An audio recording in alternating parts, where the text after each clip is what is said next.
Hey there, it's Kristen. And before we dive into today's episode, I have a tiny favor to ask.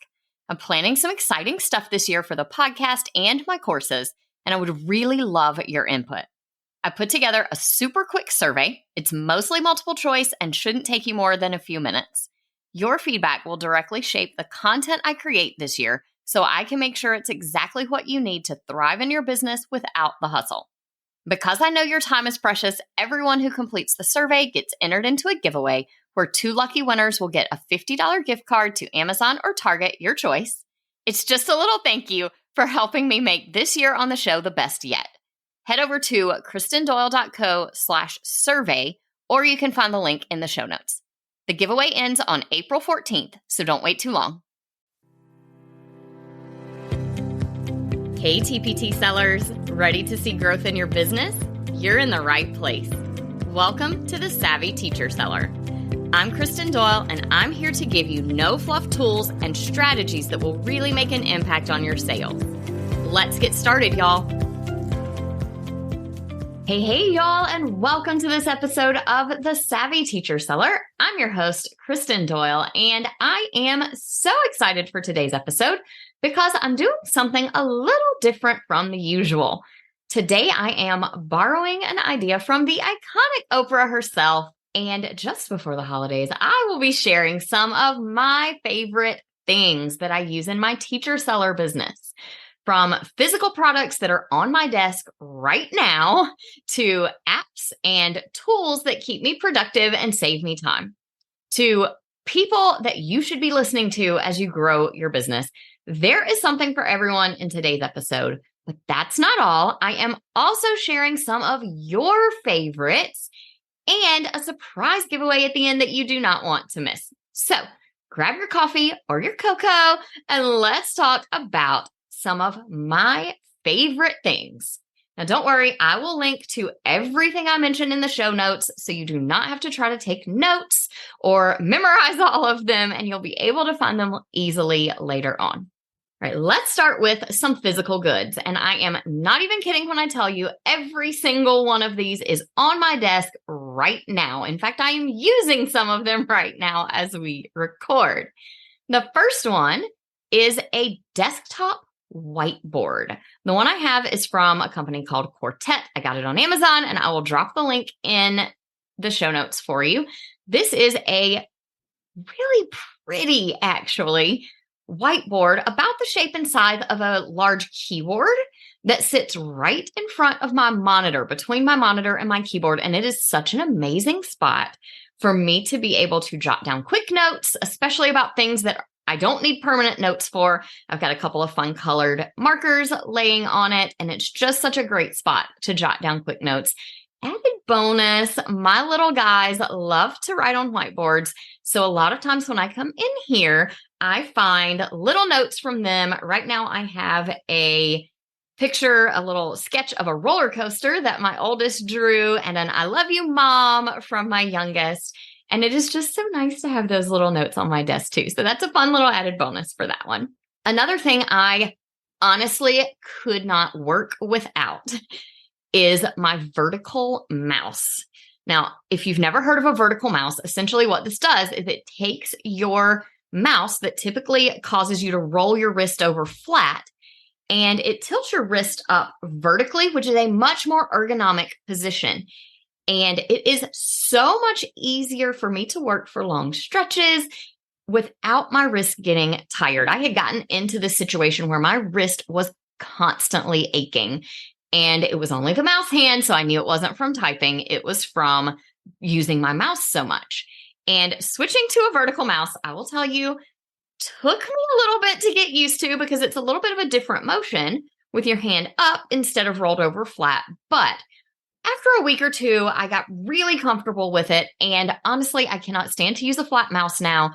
It feels very comfortable, very easy to manipulate and things. And it is so much better for my wrists. So highly recommend a vertical mouse. The one I have is from Logitech, and it is called the MX Vertical Wireless Mouse. Now, the next thing I have to share for you is something I use to stay productive, and it is this adorable little desktop timer. It is a home and office timer with clock on Amazon. Sorry, you hear it beeping over here. It is a little hexagon timer that has preset timers. So I don't have to worry with grabbing my phone or opening up the timer app on my computer. I can just roll this timer over to 5, 15, 30, 45, or 60 minutes. And they do have them available in different time increments, but that's the one that works best for me. And set a quick timer to keep me on track with the work that I'm doing so that I don't spend too long going down rabbit holes and things like that. I absolutely love it. The one I have is the green one, which is nice because it matches my branding and everything. And it is super inexpensive. I grabbed it off Amazon a while back. Another thing I have come to rely on so much that I 9 times out of 10 end up working in my office instead of on my couch so that I can use it is my extra monitor. I work from a MacBook Pro laptop and it's a small screen, obviously. I love that it is portable. I can take it wherever I need to. I don't have to worry with a desktop and a separate laptop, but I cannot live without my big screen and really double screens.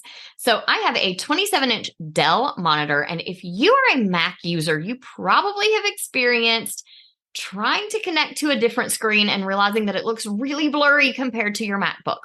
Now, I can't say this one is quite as crisp and clear and perfect as my Mac display is, but it is the closest I've ever seen. It is really, really, really, really close.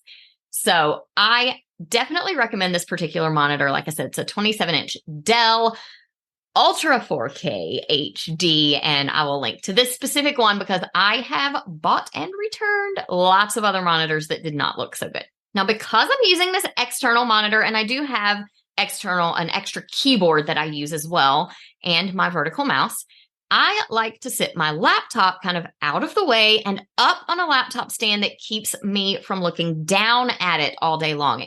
This is, again, more ergonomic and better for my body while I am working. So I will drop a link to the laptop stand that I use. But if you are working, especially with an extra keyboard and a mouse and things when you work with a laptop, I highly recommend a laptop stand to lift up your laptop to a better display height that is going to be easier on your neck and your back. Now, the next couple things that I use, I won't go into a whole lot of detail about. They are for recording courses and my podcast. I have a webcam that I absolutely love. And you guys, in terms of webcams, it is not that expensive. It was about $60, I think. And it is from Logitech. It is the 922X. And I will drop that link in for you so that you can find it. It has a clear, crisp picture, autofocuses nicely, all of those things. I really, really love it. And then my mic that I use to record is not the prettiest. It is definitely not the one I want to take Instagram photos with or anything, but it is so good. And you guys, it's like $30. It's a really inexpensive microphone that I absolutely love. I'll drop a link for you because the way to find it on Amazon is a whole bunch of letters and numbers you'll never remember. So I'll drop that link in for you as well. And I could never talk about the physical things I use without telling you that my very favorite pens of all time are the Sharpie gel pens. Now, I usually buy them at just one of my local stores, but I'll drop the Amazon link in so you can see what I'm talking about if you've never used them. They write so smoothly, and I just absolutely love them. All right, let's shift gears a little bit and talk about some productivity apps and tools that I am using, some things that help me organize everything and stay productive in my business. First up, if you do not yet have an email for your domain, I think hands down the best and easiest way to do that is with Google Workspace. It ranges from $6 to $12 a month per account and has so many great features beyond just Gmail. You'll get the Gmail that you already know how to use and probably love, but you'll also get a business version of all of the other Google tools like Google Drive, Google Sheets, Docs, all of those things. Another app that I use on a daily basis for productivity, to house my to-do list and to work with my team is ClickUp. Now, there are lots of alternatives out there that are probably just as good, but ClickUp is the one that I love. It keeps me productive. It keeps me organized. It helps us manage projects that we are working on, and it is clutch, especially if you are working with a team. If you're one of my WordPress Care Plan clients, this is where your client support tickets go so that my team and I can work on them together. We can communicate back and forth about them, assign them to the right person, all of those sorts of things. So that has been key for us, and you might have seen it working if you're one of my Care Plan clients. Another tool I use on a very frequent basis is Airtable. Airtable is like Google Sheets on steroids, and it is what I like to use for anything that I think of as a database, anything that I would store in Google Sheets or Excel or something like that. So I keep a database of all my products, all of the UTM codes, updates that we're planning to make, all of those sorts of things. And there is a paid version of Airtable, but personally, I just use the free one. Now, one thing that I highly recommend you use the paid version of is Canva. It's only $10 a month. You can get a discount by buying the annual plan, but Canva is what I use to design all my social media graphics and all of my covers, thumbnails, and previews for my TPT products. I absolutely love that with the paid Canva plan, you can create a brand kit. So you get all of your fonts, all of your colors, any logos or specific graphics or icons that you're using, those brand photos you like to use of yourself, that stuff all gets put into one handy place for you. And if you're working with a team, any of your team members can access that stuff as well. And it really helps keep everything looking branded, cohesive, and professional. I don't know how to explain the difference exactly, but even though my personal design skills didn't change from the time I switched from designing covers and thumbnails and previews in Keynote, which is Mac's version of PowerPoint, to designing them in Canva, the professionalism of the product that I was putting out of those images has just gotten so much better. So I definitely recommend using Canva for all of the marketing type materials. Now, when it comes to social media, there are two ways to go about your social media scheduling. You might be scheduling out social media content and recycling old content so you can put your social media on autopilot. And that is what I have done for my Chalk and Apples social media. And my go-to tool for that is called Smarter Queue. It lets you set up different categories, create all of your draft posts, and then it will cycle through them on whatever schedule you want it to cycle through on. You can also go in and put in specific posts to go out on a certain date. So if we're having a sale or there's an event that I want to promote on a specific date, you can do that there as well. Now, if you are not recycling any content, then for my Kristen Doyle account, this is what I do. I use the native Facebook Business Manager to schedule out all of those posts. You can schedule posts, reels, carousels, all the things now. So I just use that native Facebook Business Manager to schedule my Instagram and Facebook content for my Kristen Doyle accounts because we are not recycling content there. We are putting out new and fresh content every time that we post. So I don't have the need for something like Smarter Queue on that account. And we just use the free tool that we already have available to us. All right. Of course, I have to talk about the website stuff. And first of all, I am going to tell you when it comes to website platforms, I recommend WordPress, period. It is not free. And I know sometimes you need to start with somewhere free. So if you need to start somewhere like Blogger or something like that, that's fine. But when you get serious about your website and you're ready to start paying for a website, I hands down recommend WordPress. Now, one reason I don't recommend platforms like Wix and Weebly and Squarespace is that it is near impossible to migrate your content from those platforms over to another platform if you ever decide to change your mind. And that is a big frustration for a lot of my web design clients.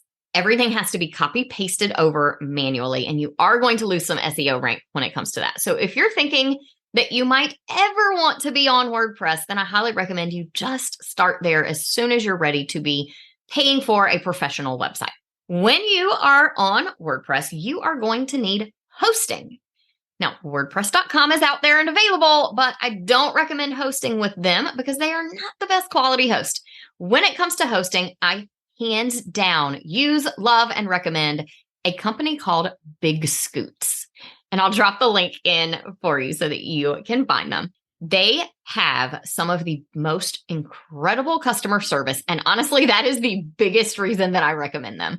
Their customer service is better than anyone's I have ever used when it comes to helping you out with issues that pop up on your website. In addition to that, of course, they meet what I would consider to be the performance standards that I am looking for, which means they have very reliable servers. So you're not going to experience lots of up and downs on your website. Your site uptime is going to be impeccable. And I have not had a single client yet who migrated to Big Scoots whose website speed didn't immediately get faster just from moving to their hosting, regardless of any other optimizations that you might need to make on your site. So can't say enough good things about how much I love working with them. Next up, everyone on WordPress should have an SEO plugin, and I hands down use, love, recommend Rank Math. Their free version is way, way, way better than Yoast, even though I know Yoast is super popular in the TPT crowd. I recommend Rank Math. You probably can use their free version, but they do have a pro version that I include for all of my care plan clients that offers some really great extra things as well. Now, when it comes to image compression, you have some free and some paid options. If you need a free image compression plugin, and what these do is they make your images on your website smaller so that your site loads faster. If you need a free option, then my recommendation is called Smush, but there is a plugin that has a free version. Their free version is just super limited, is the only reason I don't recommend it for free. It's called Imagify. Imagify. And I will tell you, their paid version is $5 a month, and it is so much better than the free version of Smush. It compresses smaller. It really has helped my site speed up and load much faster. And they found lots of ways to compress images beyond what Smush had done. So love that one. Definitely recommend it if you are able to do a paid image compression plugin. All right, let's talk a little bit about some people that I think you should be listening to. And I'm going to share some podcasts specifically because I know you're listening to a podcast, which means you're a podcast person. So aside from obviously this podcast, here are some podcasts for TPT sellers and just for entrepreneurs in general that I think you should give a listen to. The first one is School of Sellers, which is run by my friend Erin Waters. Erin and I share some very similar philosophies on things like hustling less and really focusing in on the things that matter most, the ones that are going to move the needle the most in our business. So definitely give her podcast a listen for growing your TPT store. If you have a podcast or you're thinking about a podcast, I definitely recommend you give a listen to Podcasting for Educators by Sarah Whitaker. I learn so much from her show. And fun fact, her show is actually exactly why this show exists. She has a series in the early episodes of her show about what to think about, plan for, expect, do as you are thinking about starting a podcast. And I binged that whole series and immediately decided, yes, this is exactly what I want to do.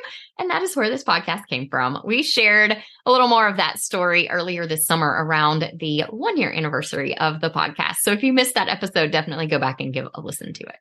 All right, shifting gears out of the TPT world a little bit and talking about a couple of other podcasts that I love that I think you will like too.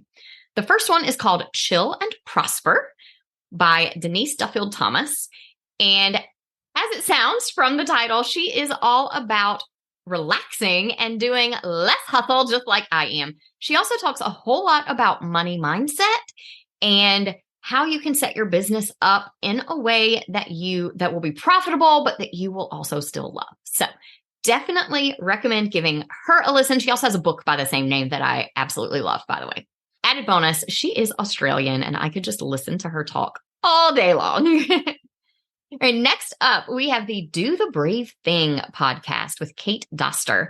Kate started out with an email-focused podcast and a course, but she has also recently kind of shifted gears and started talking about other business topics too. She talks about all sorts of things related to running an online business, and she will just give you so many ideas and so much encouragement in your business. So definitely listen to her podcast as well. Last but not least is the show Get Your Hopes Up with Christy Wright. Now, her podcast initially started as a podcast called Business Boutique, and it was all about running a business, primarily a small business, mostly for women, So she has tons and tons of great business tips in the archives of the show, but she has recently pivoted and changed the name. And her podcast now is all about faith-based encouragement. So if you are the kind of person who needs to hear some encouragement and that idea speaks to you, then definitely give her a listen. I just love her podcast. I always come away, no matter how I started listening to it, even if I was frustrated or down, I always come away with some sort of takeaway for just life in general, and my mood is always lifted. So definitely listen to the Get Your Hopes Up podcast if that is something that you could use a little more of. So those are a bunch of my favorites, but let's talk about some of your favorites. I asked you guys, my listeners on Instagram, to share some of your tools that you could not TPT without. And got lots of good responses. Cupcakes in Curriculum said, Airtable has saved my life. I know we have talked a lot about that in the past, and I definitely love it. The Southern Teach agrees. She said she can't live without Airtable and ClickUp. Lavender Learning said YDP with a big exclamation mark, and I could not agree more. I cannot believe that I didn't put it on my list of things I can't TPT without. YDP, if you are not familiar, stands for Your Data Playbook, and it is a membership that basically takes all of the data we get from TPT and puts it into a much easier to digest format, easier to read, understand, and make actionable decisions based on. In fact, half the time they make the actionable decision for you. They tell you what to do with your data, and it just makes it so easy to quickly pop in and take a peek at my data, know what I can do to improve it and sell more of my resources. So absolutely love the YDP membership. Stars to Shine and French is Fun both gave me the exact same list of 3 tools that they absolutely love and could not TPT without. And they are Flatpak from Bearwood Labs, which is a tool that helps you flatten your PDF resources. And by the way, one thing I have recently learned about Flatpak is that you can set it up so that screen readers are enabled when you flatten your PDF. That means the clip art is protected, your work is protected, but students who might need to use a screen reader in school are still able to read your product. And that is so, so important for accessibility reasons. So love that Flatpak allows you to do that. The other 2 things that they mentioned were Canva, which we have already talked about, and PowerPoint. And I absolutely agree. I am a Keynote user because I am on a Mac, but Keynote or PowerPoint, whichever one you prefer to use, depending on your computer that you're using, your operating system. There you go. Keynote or PowerPoint is an absolute must-have as a TPT seller because it is the easiest place to create fun, beautiful, engaging, printable activities for our students. All right, those are definitely more than just a few of my favorite things. And in the spirit of the holiday season, I would love to send one of my Amazon favorites to a handful of lucky listeners. All you have to do to enter the giveaway is leave a review for the show this week and then share this episode on your social media and tag me at KristenDoyle.co so that I'll see it. And I will choose 5 winners on December 20th, and I'll send you a little Christmas gift from the Savvy Teacher Seller. Talk to you soon, friend. I hope you enjoyed today's episode. If you did, please share it with another teacher seller who would also find it helpful. For more resources on growing your TPT business, head to KristenDoyle.co/TPT. Talk to you soon.